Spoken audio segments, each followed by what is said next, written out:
नमस्कार, आप देख रहे हैं ग्रेटर जम्मू और मैं हूं आपके साथ नीतू सिंह। 1 to 1 के एपिसोड में आप सभी दर्शकों का ग्रेटर जम्मू के चैनल में स्वागत है। आज 1 to 1 के इस एपिसोड में मैं आपकी मुलाकात कराने जा रही हूं ध्वनि महाजन से, जो मिस जम्मू कश्मीर रही है 2022-23 की। तो चलिए बातचीत करते हैं कि मॉडलिंग का ये सफर कैसे शुरू हुआ और जब ये क्राउन मिला इन्हें मिस जम्मू कश्मीर का, तो वो टाइम कैसा था, कितनी मुश्किलें आई इस सफर में, इस क्राउन को कैरी करना कितना मुश्किल है। तो चलिए बातचीत करते हैं ध्वनि महाजन से।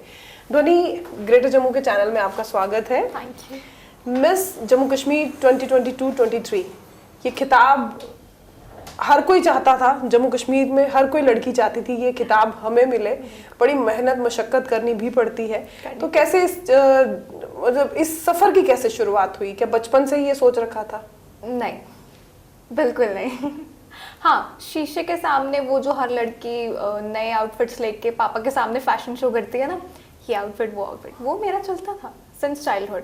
बट ऐसे आप कहो कि प्रॉपर माइंडसेट था कि मॉडलिंग में घुसना है, पैजेंट्स करने हैं, वो नहीं था। बट इवेंचुअली जब एक टाइम के बाद, पहले I was a fashion model, में शूट्स करती थी, रैम्प शोज करती थी। जब इवेंचुअली मैं उस चीज़ में घुस गई तो I came to know about this pageant, कि ऐसा ऐसा पैजेंट हो रहा है। फिर इंटरेस्ट और आ गया, क्योंकि रैम्प मॉडल तो मैं पहले से थी। पैजेंट के बारे में सुन के इंटरेस्ट आ गया और आई वॉज नॉट श्योर कि मैं जीतूंगी या नहीं जीतूंगी। I just wanted to try, क्योंकि मेरा एक ही फंडा है लाइफ में, I want to experience everything. मुझे लाइफ में सब करना है, जितना कर सकती हूँ उतना करना है। तो I just wanted to experience it. But my mother, she gave her 1000% into me, और वो चीज़ अब यहाँ पे है। यहाँ पे है। तो मतलब ऐसे ही मस्ती मस्ती में ये मॉडलिंग की और अप्लाई मस्ती में किया था। बट फिर प्रैक्टिस करते करते वो मजबूरी में मजा आने लग गया। और फिर मजबूरी मजेदार हो गई। तो अब आगे क्या सोचा है, आगे क्या करना है? अभी अगर आप मुझे पूछो तो एज सच मेरे कोई कमिटेड प्लान्स नहीं है कि हाँ मुझे यही करना है, मुझे इसी फील्ड में जाना है। बिकॉज प्रायोरिटी मैं अपनी स्टडीज़ को देती हूँ। मॉडलिंग मेरा शौक है, लेकिन मेरा अगर आप कहो प्राइमरी करियर मुझे ये बनाना है, नहीं। ओके। मेरा फर्स्ट प्रेफरेंस और प्रायोरिटी हमेशा मेरी स्टडीज़ रहेंगी, और मुझे उसी फील्ड में जो मैं भी पढ़ रही हूँ वहीं पे अपना करियर एस्टैब्लिश करना है। बट हाँ, अगर एज सच मुझे कुछ अपॉर्चुनिटीज़ मिलेंगी या मिलती भी हैं तो वो मैं ज़रूर ग्रैब करती हूँ। मैं आई डोंट लीव देम।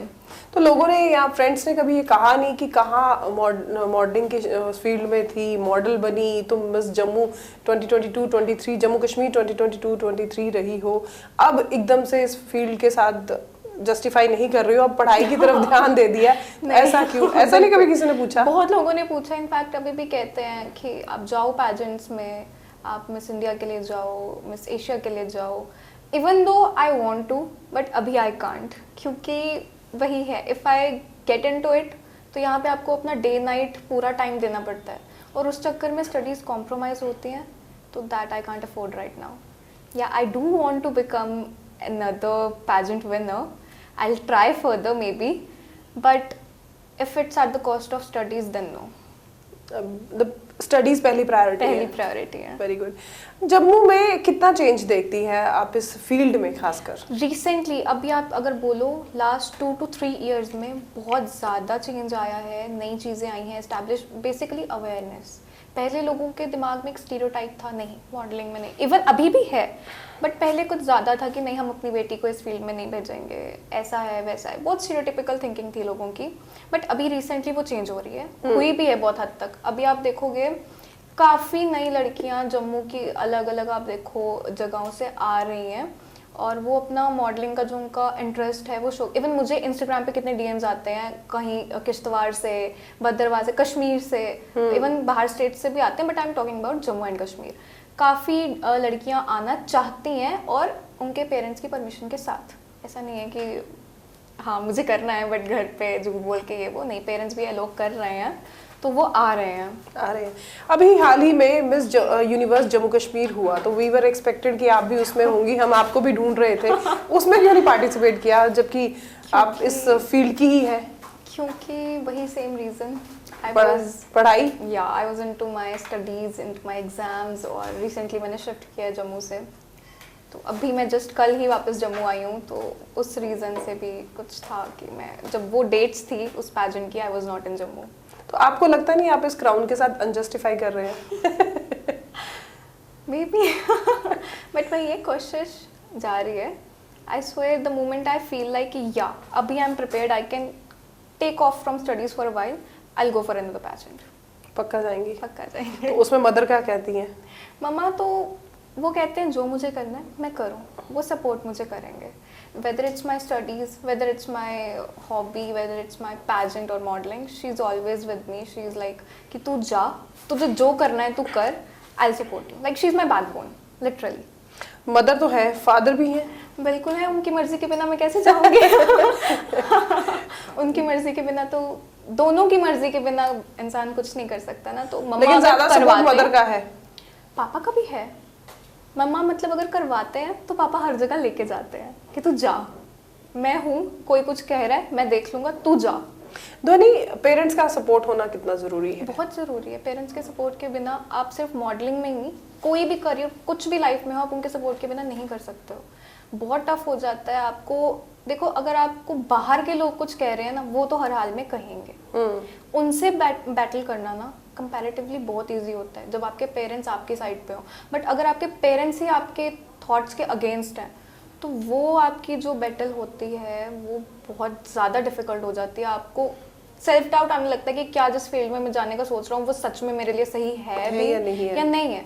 तो पेरेंट्स का जो एक सपोर्ट है वो बहुत मैटर करता है। आपको पॉजिटिवली ग्रो करने में भी वो बहुत हेल्प करेगा, और नेगेटिवली आपका डाउनफॉल हो जाएगा उसमें भी आपको बहुत ज़्यादा वो कंट्रीब्यूट करेगा। कभी सोसाइटी में इस तरह का आपको कभी नजर आया? कभी आपको सोसाइटी ने इस तरह का फेलियर दिखाया हो? हाँ, मैं अगर अपनी एग्जांपल आपको बताऊं तो जब मैंने रिसेंटली मॉडलिंग की फील्ड ज्वाइन की थी, तो काफ़ी आसपास के क्लोज लोग ही थे जिन्होंने काफ़ी कुछ बोला था, but as always I don't bother. As long as I am happy I don't bother at all. और अगर मैं बाकियों की बात करूं, जो मेरे को मॉडल्स हैं या कुछ जो फ्रेंड्स हैं, बोलते हैं, सब बोलते हैं, but at the end of the day do what makes you happy, do what makes your parents happy, don't bother about anyone until and unless you guys are happy. अक्सर देखा जाता है लोगों की ऐसी सोच होती है कि जब कभी वो अपनी फील्ड से अलग हो जाते हैं तो उनका ये मानना होता है कि अब क्या ही करना है इस फील्ड में दोबारा वापस जाने के लिए। लेकिन आप थोड़ी अलग सोच के साथ चल रही हैं कि पढ़ाई सबसे पहले इम्पोर्टेंट है, बाद में अगर इस तरह के और आपके सामने पेजेंट्स आते रहे तो आप उसमें पार्टिसिपेट करेंगी। तो नहीं, उन लड़कियों को क्या मैसेज या उन लड़कियों को क्या कहना चाहोगी जो आप ही की तरह मॉडलिंग के फील्ड में नाम कमाना चाहती हैं, बढ़ना चाहती हैं, लेकिन रास्ते उनके लिए थोड़े से मुश्किल हैं? सबसे पहली चीज़ होती है सेल्फ कॉन्फिडेंस। जब तक आपके पास अपना कॉन्फिडेंस नहीं है ना, आप किसी फील्ड में कुछ नहीं कर सकते। सेल्फ कॉन्फिडेंस, सेल्फ बिलीफ है, ट्रस्ट में आपको कोई नहीं रोक सकता। वो लिटरली कोई भी आपके लिए कोई भी हर्डल आ जाए, आप वो क्रॉस कर लोगे। खुद में बिलीफ रखो, सेल्फ बिलीफ रखो, और अपॉर्चुनिटीज़ अगर कहीं मिलती हैं, ये मत करो कि स्टार्टिंग में नहीं यार पे आउट बहुत कम है, मुझे नहीं करना, नहीं ये तो कोलैबोरेटिव शूट है, मुझे नहीं करना, मुझे सिर्फ पेड करना है।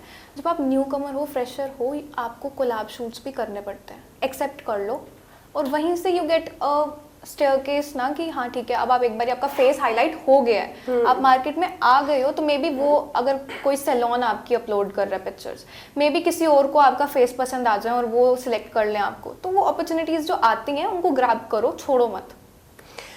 एक सवाल और जानना चाहूँगी। अक्सर हमने मुंबई, दिल्ली में देखा है कि मॉडल्स को ना जब वो इस फील्ड में आती हैं तब उनको कई बार कुछ ऐसी सिचुएशन से गुजरना पड़ता है जो शायद जिसके लिए वो अपने आप को उस सिचुएशन में ढालना नहीं चाहती।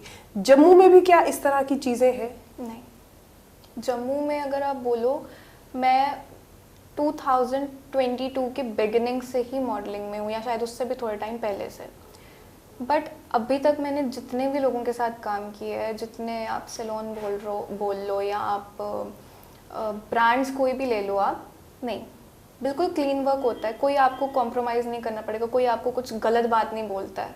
क्योंकि अक्सर हम लोग सुनते हैं ना कि जो भी मॉडल्स होती हैं उनको कॉम्प्रोमाइज करना पड़ता है। नहीं करना पड़ता। जम्मू में कॉम्प्रोमाइज़ करना ना करना आपके हाथ में है। अगर आपको कोई कुछ गलत लग भी रहा है कहीं पे कि हाँ ये इंसान गलत है, ये बोल रहे हैं, स्टैंड अप फॉर योरसेल्फ, उस चीज़ को गलत बोलो, डरो मत, उस चीज़ को, वो गलत है, गलत बोलो, फाइट बैक, अपने लिए करना है। कॉम्प्रोमाइज़ करके आपको कोई काम मिल रहा है ना, तो वो ज़्यादा देर तक स्टे भी नहीं करेगा। अगर किसी आप जगह पे पहुंच रहे हो कॉम्प्रोमाइज़ करके, वो लॉन्ग लास्टिंग नहीं होगा। So do not. जम्मू में तो ऐसा कुछ है भी नहीं है। तो मतलब आगे आने वाले फ्यूचर में हम आपको जल्दी ही इस फील्ड में कम बैक करते हुए देख सकेंगे? होपफुली देख सकते हो। तो ये थी हमारे साथ 1 to 1 के नए एपिसोड में ध्वनि महाजन, जो मॉडल है। फिलहाल मॉडलिंग की फील्ड से अभी खुद को इन्होंने दूर रखा हुआ है, क्योंकि प्रायोरिटीज इनके लिए इनकी स्टडीज़ है। और अगर कहीं इन्हें अच्छा प्लेटफॉर्म मिलता है तो ये वापस कम बैक ज़रूर करेंगी। और उन लड़कियों के लिए मैसेज भी है कि अगर आपको कभी कॉम्प्रोमाइज़ करके कोई काम करना पड़े तो कभी मत कीजिए, क्योंकि कॉम्प्रोमाइज़ किया हुआ काम ज़्यादा समय तक आपके चेहरे पर या आपको मुस्कान नहीं दे सकता। क्या कुछ कहना चाहते हैं इस वीडियो के बारे में? कमेंट सेक्शन में कमेंट करके ज़रूर बताइएगा। तब तक के लिए मुझे दीजिए इजाज़त। कैमरामैन अजय साडू के साथ मैं नीतू सिंह, ग्रेटर जम्मू के लिए। धन्यवाद।